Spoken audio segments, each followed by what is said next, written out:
Il ne peut se vivre. Est-ce que on peut nous dire budget oye atonga nango château na ya Kingaba puisque kama uti kamina ayaki ao na binambala ataki toyebi yango comment expliquer lelo et son courage non teka na malamu. À cet effet, nous mettons le président Félix Tshisekedi et son gouvernement en garde contre toute tentative de brader nos richesses minières auprès des Américains sous prétexte de ramener la paix à l'est de notre pays.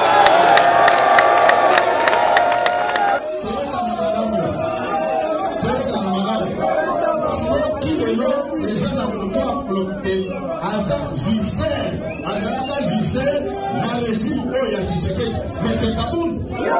Kaboun est égal à Nanga. Parti à rébellion à cause de Karim Minier. Kaboun a eu des problèmes avec le président à cause de Karim Minier. Puisque nous sommes des humains. Nous disons aux Américains que l'incapacité du régime de Kinshasa à sécuriser les Congolais n'est pas due au manque de moyens, mais plutôt à la mauvaise gouvernance, la corruption, la concussion, les détournements de deniers publics. C'est pour le changement, c'est pour le changement.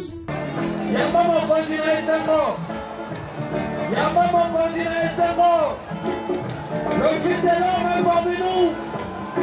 Le fils de l'homme est vivant. S'il vous plaît, applaudissons.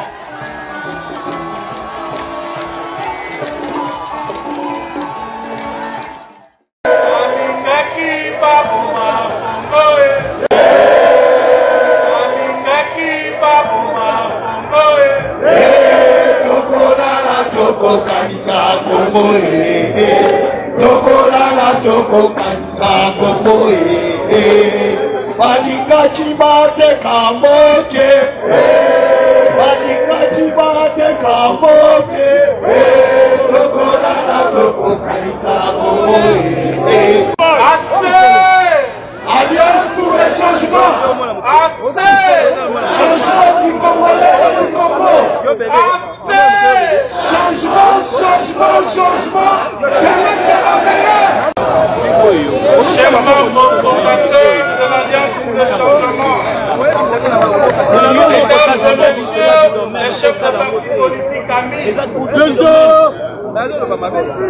mesdames et messieurs les responsables des organes, structures et commissions permanentes du parti, mesdames et messieurs les chefs de mouvement associatif affiliés au parti, distingués invités, mesdames et messieurs, chers camarades militantes et militants de l'Alliance pour le changement, aujourd'hui, 24 avril 2025, marque le 3e anniversaire de la création de notre parti, l'Alliance pour le changement.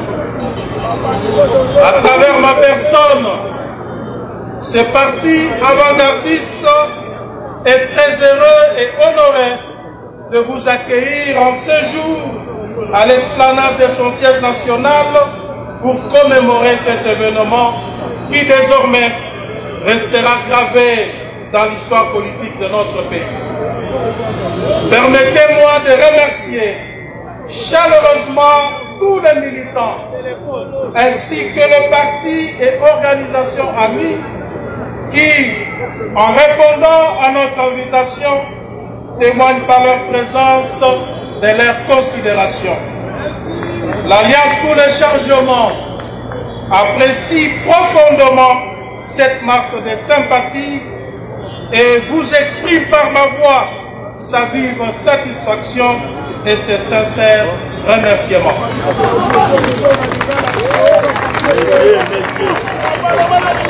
Nous sommes réunis ici non seulement pour célébrer le 3e anniversaire de notre parti, mais aussi pour rendre hommage à la force indomptable de notre mouvement, à la résilience de nos militants et à l'espoir qui brille dans le cœur de chaque Congolais. Il y a 3 ans, face à un pays en déliquescence, marqué par une politique arrogante, inconséquente, séparatiste et dépourvue de vision, menée par un régime impopulaire et dictatorial, animé par des acteurs opportunistes et incompétents,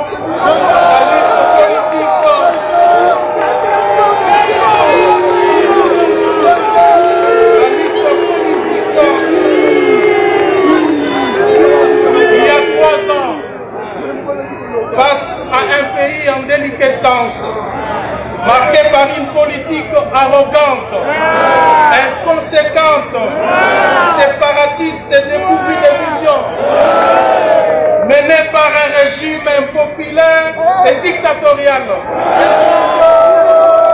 animé par des acteurs opportunistes et incompétents. La lutte politique et constitutionnelle s'est imposée comme la seule alternative à la dérive constatée. L'échec de la classe politique qui dirige notre pays depuis son accession à l'indépendance, avec un système politique à la fois prédateur et oppresseur, et la nécessité de la renouveler par des femmes et des hommes nouveaux, capables de sortir le pays de l'ornière dans laquelle l'a plongé le régime actuel, nous ont interpellés de nous battre pour un avenir meilleur, un avenir où chaque voix compte, où tous les citoyens sans distinction de tribus ni de provinces ont droit de bénéficier du fruit de la redistribution du revenu national. Par la même occasion, nous encourageons le président aujourd'hui ainsi que son gouvernement à tout mettre en œuvre pour que la paix revienne dans l'adhésion des Congolais. Nous encouragerons toutes les initiatives analyses diplomatiques et prises de position de notre parti mises sur pied par le pouvoir en place respect pour ramener la paix sur la scène politique nationale.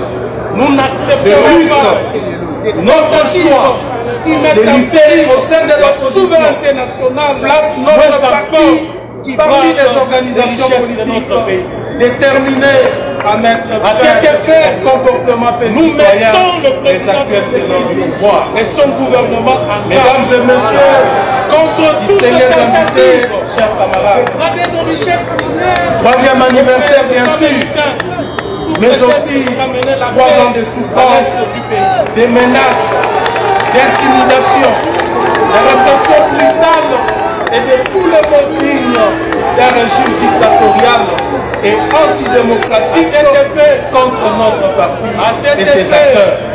Nous mettons le président Félix Tshisekedi n'a donc pas son gouvernement en garde, car contre au lendemain du point de presse relatif à la création de notre cher parti, nous avons été arrêtés injustement en violation flagrante de loi et de nécessité parlementaire et condamnés à l'incapacité du régime de Kinshasa à sécuriser les Congolais sans que cet arrêt de moyens, mais plutôt à la mauvaise gouvernance, la corruption, d'autres cadres, la conquise et membres fondateurs ont été soit arrêtés, soit chassés de leur milieu. Chers Américains, où ils évoluaient comme experts formés par la République. Chers camarades, laissez-moi vous dire que même mon épouse a été traquée, condamnée à 6 mois. Dans le même registre, nous avons fonctionné durant 3 années sans reconnaissance administrative. Nous demandons aux hommes de le pouvoir en place, nous demandons catégoriquement de nous octroyer aux États-Unis d'Amérique, qui est un État respectueux des principes et nous en matière de bonne gouvernance et de la démocratie. Mais à ce jour, le pouvoir, j'ai la joie de vous annoncer que notre parti vient de bénéficier d'un arrêté d'enregistrement. L'argent issu de ces contrats ne pourra pas enrichir des individus au détriment du peuple congolais, à l'instar du contrat chinois de triste mémoire. Quant à nous, nous nous réserverons de tous les droits que nous reconnaît la Constitution. Je ne terminerai pas ce registre pour nous interpeller de attaques répétées contre notre siège de notre père, peur de notre montée en puissance. Mesdames et messieurs, occasionnant distingués invités, chers camarades, et de nombreuses pertes en matériel. Aujourd'hui, alors que nous célébrons ces injustices, loin de nous briser, que notre combat ne fait que commencer. Et chaque coup de montagne gravie a été un appel à la des injustices à combattre. Chaque pierre lancée à toucher. Chaque porte, mais ensemble de notre ciel, de notre diversité, a renforcé notre solidarité. Nous devons continuer à nous battre pour la liberté, la peur en courage, pour la justice, chers camarades, pour un Congo. Nous avons cru en rêve, peut vivre sans aujourd'hui. Il est devenu réalité. Nous devons continuer ce chemin vers un avenir où nos enfants pourront grandir dans la paix, de la prospérité et des défis. Alors, mais ensemble, nous avons franchi chaque étape portée par notre conviction et notre engagement. Faisons entendre notre voix. À vous, chers cadres et militants de l'Alliance pour le changement, je veux vous dire sincèrement merci.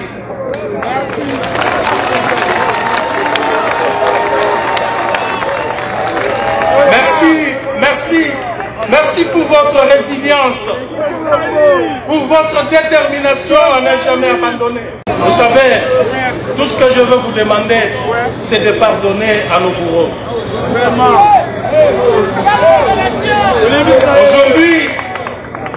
Aujourd'hui, nous célébrons la grandeur de notre organisation. La mobilisation de ces jours démontre la force indomptable du courage et de notre détermination. Vous êtes le fer de lance de cette lutte. Vous êtes le véritable héros de ces jours.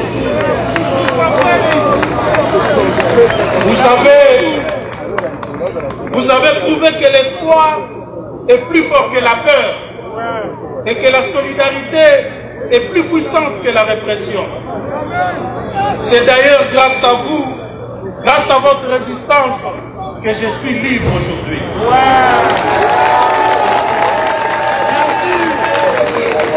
C'est pourquoi redoublons d'efforts, intensifions notre mobilisation et montrons à tous que rien ne peut arrêter ceux qui croient profondément à leur idéal.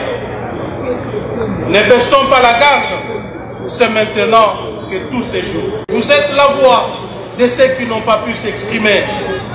Vous êtes le visage de notre avenir, dont la vision devra porter sur le changement intégral du système de gouvernance qui, depuis l'indépendance, est corrompu et caractérisé par la prédation au sommet de l'État. Mesdames et messieurs, distingués invités, chers camarades, au moment où nous célébrons cet anniversaire, le régime actuel au pouvoir a plongé les populations dans des souffrances insupportables. Nous sommes tous témoins de l'effritement de l'État. Le pays sombre. Tous les indicateurs de la vie socio-économique sont au rouge. La dégradation progressive et dangereuse de la situation sécuritaire durant les 2 mandats successifs du régime de Félix Tshisekedi atteste l'incapacité du pouvoir à apporter des solutions souveraines dans les domaines stratégiques comme la défense du territoire national et la protection des personnes et de leurs biens. L'insécurité grandit au jour le jour. tant dans la partie orientale du pays qu'à l'ouest, avec les phénomènes Mobondo, et au niveau de toutes les entités urbaines, laissant nos populations dans la plus grande détresse. La RDC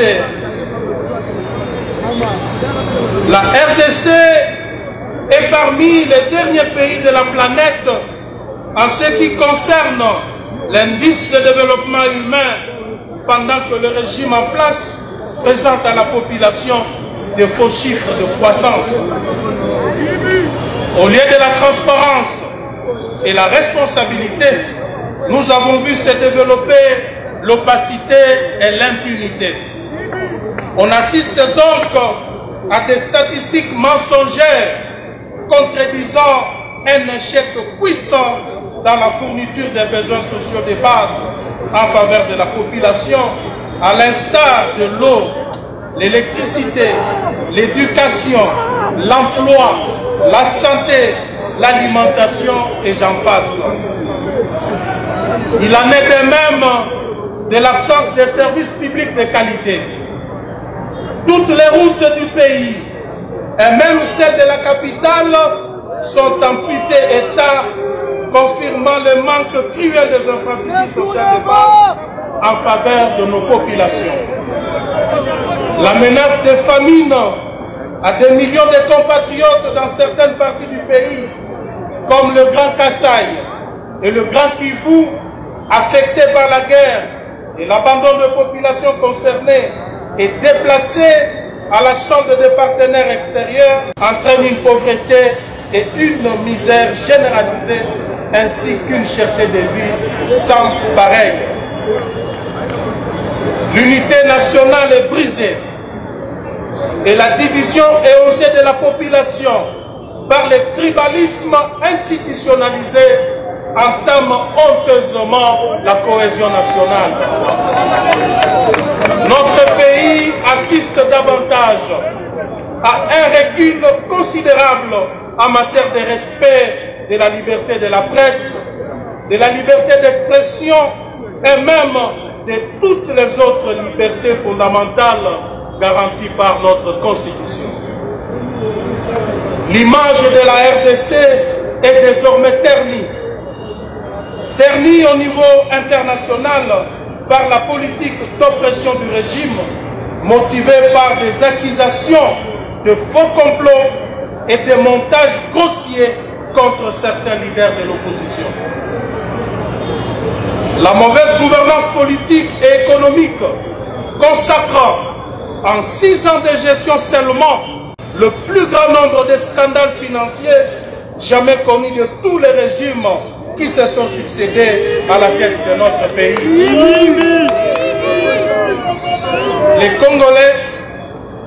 Les Congolais sont impuissants face à l'instrumentalisation de l'appareil judiciaire et des services de sécurité civile et militaires pour des fins personnelles. Les antivaleurs telles que la corruption, la concussion, les détournements des deniers publics, les népotismes, le clientélisme et les mensonges sont devenus la norme. Les nominations à des postes clés ne se font plus sur base du mérite, mais sur des considérations personnelles, politiques et tribales. Les compétences sont sacrifiées sur l'autel des intérêts partisans, avec pour conséquence miner l'efficacité de nos institutions et de compromettre l'avenir de notre pays. Comment pouvons-nous espérer un changement positif lorsque ceux qui sont censés diriger notre nation sont plus préoccupés par leur propre enrichissement que par le bien-être de la population? Fort de ce qui précède, le régime en place a pris l'option de réduire le peuple au silence au moment où eux et leurs familles, leurs amis et leurs partenaires financiers mafieux pillent les caisses de l'État et les ressources naturelles du pays.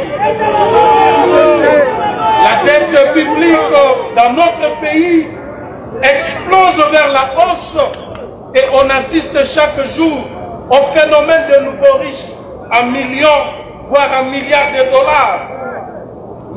dollars américains, mieux de nouveaux voleurs, arrogants et cupides devant une impunité notoire.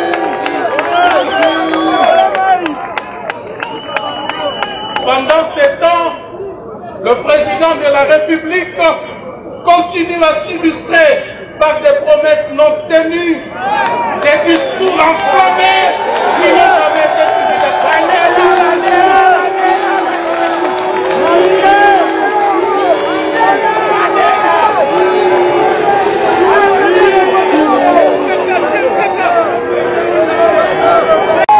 Pire encore, le régime en place, qui a lamentablement échoué, a activé le mécanisme de répression et la recherche des boucs émissaires.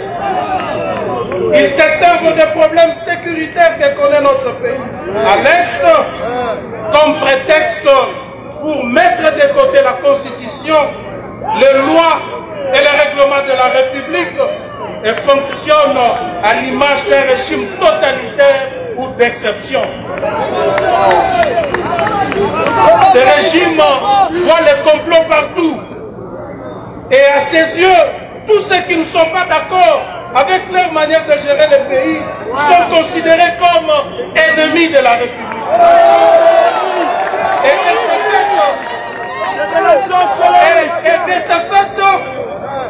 potentiels rebelles qu'il faut traquer et neutraliser. C'est ainsi qu'ils accusent, arrêtent et emprisonnent arbitrairement tous ceux qui gênent les visées autocratiques et tyranniques mises en place. C'est aussi ces mêmes visées autocratiques qui ont conduit le régime à la tentative de création du soi-disant gouvernement d'union nationale, dont le but est de rallier tout le monde derrière une vision qui n'existe pas, mieux une cause perdue d'avance. Mesdames et messieurs, distingués invités, chers camarades, il est temps de dire stop à cette dérive et de revendiquer une gouvernance responsable, transparente et respectueuse des droits de l'homme. Le peuple congolais, aujourd'hui, plus qu'hier, doit être dirigé par des dirigeants qui rendent des comptes et qui mettent en place des politiques qui profitent réellement à la population.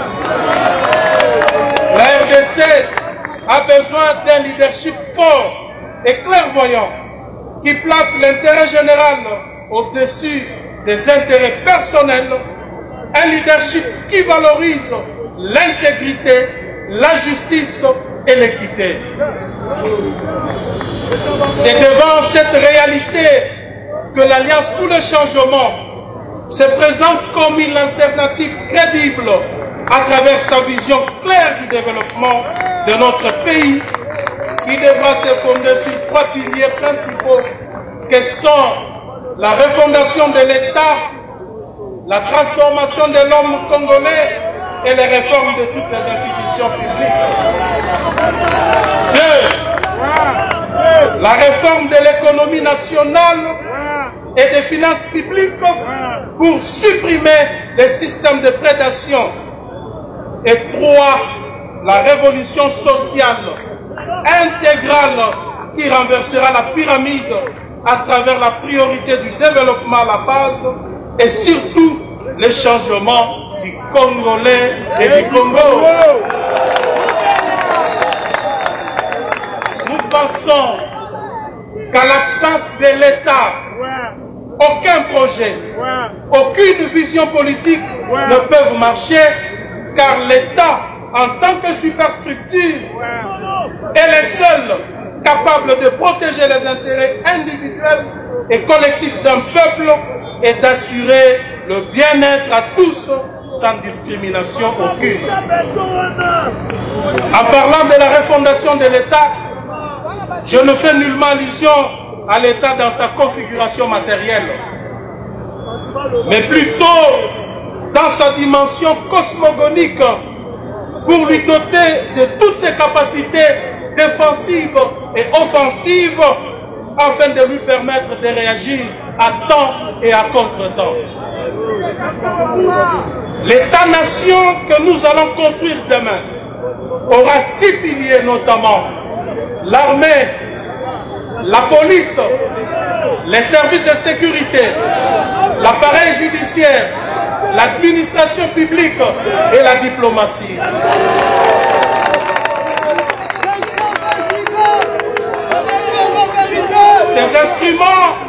Ces instruments nous aideront à asseoir l'autorité de l'État afin d'imposer l'ordre et la discipline dans tous les domaines de la vie de cette nation. Nous allons construire un État comme un logiciel qui correspondra à un système qui définira nos intérêts ainsi que nos priorités, capables de détecter les menaces contre notre pays. À travers le 5e pilier que je venais de citer tout à l'heure, l'administration publique, nous allons, dès notre arrivée au pouvoir, sans plus tarder, procéder au recensement général de la population afin de constituer un fichier national de la population, du patrimoine public et privé de l'État, ainsi que le patrimoine privé. Ce fichier sera mis à la disposition de tous les services publics et de toutes les institutions financières œuvrant dans notre pays. L'Alliance pour le changement mettra en place la réforme des institutions publiques et d'autres instances de décision passant par l'évaluation régulière d'une bonne gouvernance. Cette évaluation se basera sur des principes éthiques suivants. 1. La traçabilité, en s'assurant que tous ceux qui ont participé à la prise de décision sont retraçables. 2. La responsabilité, signifiant que chaque dirigeant politique ou autre est responsable de la décision, prise collégialement ou individuellement, et est soumis à une surveillance impliquant une reddition des comptes. 3. La transparence dans la gestion, c'est-à-dire l'obligation de rendre compte au peuple congolais. Donc, les dirigeants politiques doivent se rassurer que les informations ou les données pertinentes à sa compréhension et à sa justification sont accessibles à tous, particulièrement pour les fonctions de contrôle. 4. L'équité, en rassurant que toute décision prise par l'autorité étatique doit tenir compte des intérêts de la nation et de tous les citoyens sans discrimination ni incrimination. Enfin, l'indépendance, en s'assurant qu'aucun motif ou intérêt caché n'a été pris en compte ou en considération lors de la prise de décision. L'Alliance pour le changement prévoit des mécanismes intelligents de lutte contre les antivaleurs. Je cite les injustices, la corruption, le trafic d'influence, l'impunité, les détournements de deniers publics, les crimes de guerre et crimes économiques, j'en passe. Pour mieux les éradiquer, l'Alliance pour le changement voudrait 1. Appliquer avec rigueur toutes les lois y afférentes. 2. Éduquer les populations. 3. Recourir à la répression judiciaire ou à la sanction. 4. Faire participer le peuple, toutes les couches confondues, au processus de prise de décision. 5. Enfin, promouvoir les principes d'évaluation, de contrôle et de sanction. L'Alliance pour le changement entend promouvoir la pratique de la bonne gouvernance à travers les mécanismes politiques ci-après nous en avons deux. Un, l'éducation civique, citoyenne et politique des populations jeunes et adultes. Deux, la promotion de la culture de dialogue et de la gestion rationnelle et raisonnable de la chose publique. Chers camarades, nous avons une vision politique et un projet de société à véhiculer, car nous sommes convaincus que nous apporterons le véritable changement dont notre peuple a besoin. C'est pourquoi l'Alliance pour le changement compte réaliser cette ambition noble avec les concours d'autres Congolais, compatriotes tournés vers la résistance contre la prédation. C'est dans cette logique que j'annonce ici la mise en place dans le tout prochain jour d'une grande plateforme politique qui consacrera la coalition des partis politiques, mouvements associatifs, organisations syndicales et personnalités d'obédience de la gauche. Ensemble, nous étudierons désormais la possibilité de mettre en place une politique commune dont la vision tournera autour des valeurs intrinsèques de la gauche dans sa diversité et qui va prôner l'humanisme et placera l'homme au centre de toute préoccupation. Nous nous rassemblerons donc autour de la promotion des idéaux progressistes et d'égalité, de la critique de l'ordre social et le souci d'une plus grande justice sociale.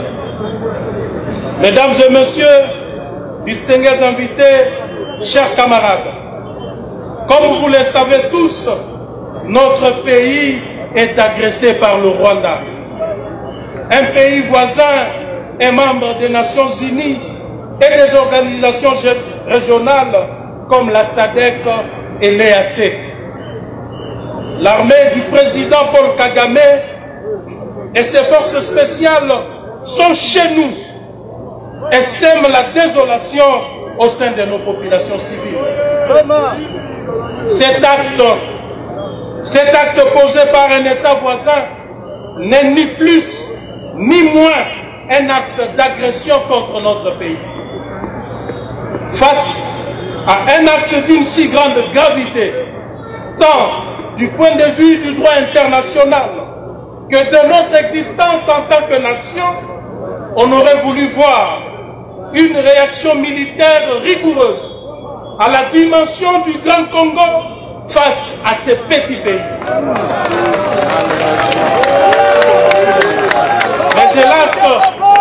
Mais hélas, nous assistons à des choses dignes d'un film hollywoodien. Face à cette incapacité, nous pensons que la solution à ces conflits n'est plus militaire, car le pouvoir en place a manifesté son incapacité notoire à contenir cette guerre. Il est temps, chers camarades, il est temps de sortir de son orgueil et vite remplacer les processus de Nairobi et de Luanda qui ont démontré leurs limites.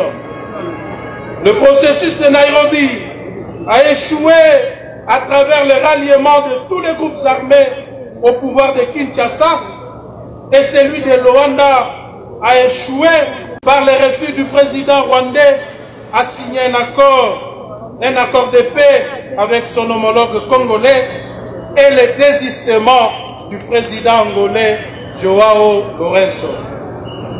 Pour nous, il faut envisager deux nouveaux processus, à savoir le processus de Lomé, en référence au nouveau médiateur, le président Faure Gnassingbé, qui pourra régir les négociations directes entre la République démocratique du Congo et le Rwanda, afin d'obtenir un cessez-le-feu durable devant aboutir à la signature d'un accord de paix et au retrait des troupes rwandaises sur les sols congolais et le processus interne qui devra mettre autour d'une table toutes les parties prenantes, notamment la coalition au pouvoir. Ici j'ai cité l'Union sacrée, la FCM 23, l'opposition politique non armée dans sa diversité et la société civile dans sa diversité. Sous le tout, sous une médiation internationale ou régionale en vue de rassurer toutes les parties. Un dialogue franc doit être engagé entre acteurs politiques congolais ci-dessus pour trouver un consensus national au sujet de plusieurs questions qui fâchent, entre autres la guerre de l'Est, la crise de légitimité provoquée par la tricherie des élections présidentielles et législatives passées, le rétablissement de la cohésion nationale affectée par le tribalisme, la sécurité des personnes, c'est de l'air bien, j'en passe. Très bien. Pour y parvenir, le pouvoir en place a l'obligation de décrisper l'espace politique dans notre pays. Et ceci en libérant tous les prisonniers politiques, tant militaires que civils. Ici, je pense à mon ami et compagnon de lutte, Jacques Ndala, qui jusqu'aujourd'hui croupit injustement en prison. Ils sont nombreux là-bas. En cessant des intimidations contre les opposants et les journalistes indépendants. En cessant toute entrave au fonctionnement des partis politiques de l'opposition pour des motifs fallacieux. Ici, je veux faire allusion à la dernière décision prise contre le PPRD. Je voudrais ici, et là je m'adresse, d'abord je m'adresse aux responsables du PPRD, de ne pas accepter cette décision injuste et illégale, de rejeter cette décision et de fonctionner comme si cela n'a jamais existé. Car elle est illégale, elle reflète l'arbitraire dans sa forme la plus absurde.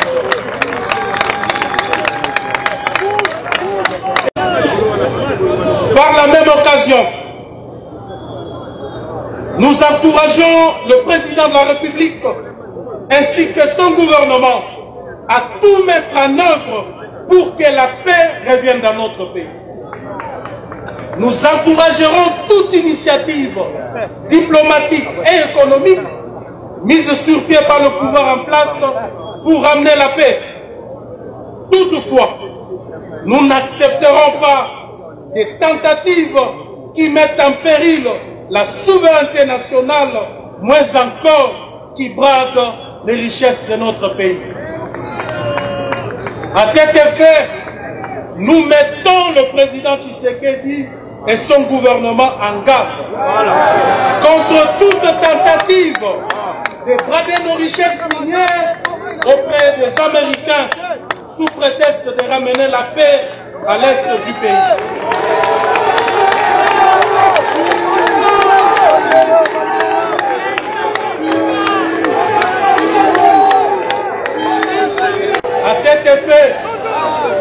À cet effet, nous mettons le président Félix Tshisekedi et son gouvernement en garde contre toute tentative de brader nos richesses minières auprès des Américains sous prétexte de ramener la paix à l'est de notre pays.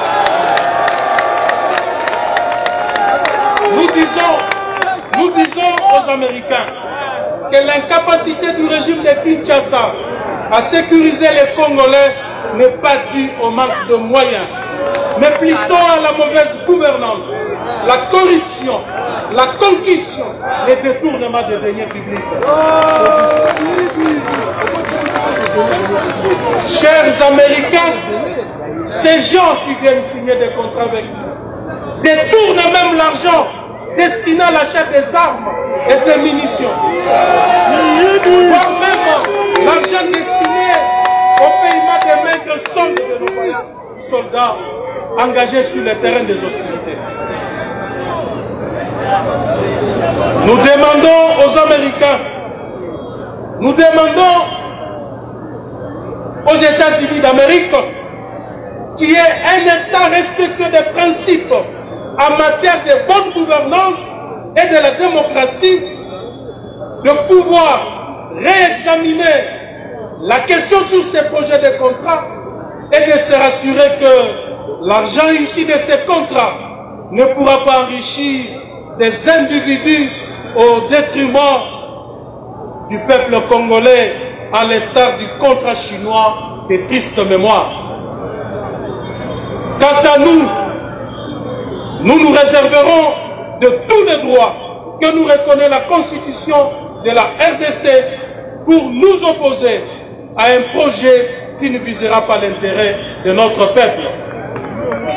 Mesdames et messieurs, distingués invités, chers camarades, aujourd'hui, alors que nous célébrons nos 3 années de lutte, nous devons nous rappeler que notre combat ne fait que commencer. Nous avons encore des montagnes à gravir, des injustices à combattre et des cœurs à toucher. Mais ensemble, unis dans notre diversité, nous sommes capables de tout. Nous devons continuer à nous battre pour la liberté, pour la justice, pour un Congo où chaque citoyen peut vivre sans crainte. Nous devons continuer à rêver d'un avenir où nos enfants pourront grandir dans la paix et la prospérité. Alors, lèvons-nous ensemble, main dans la main, cœur à cœur, faisons entendre notre voix, faisons briller notre lumière.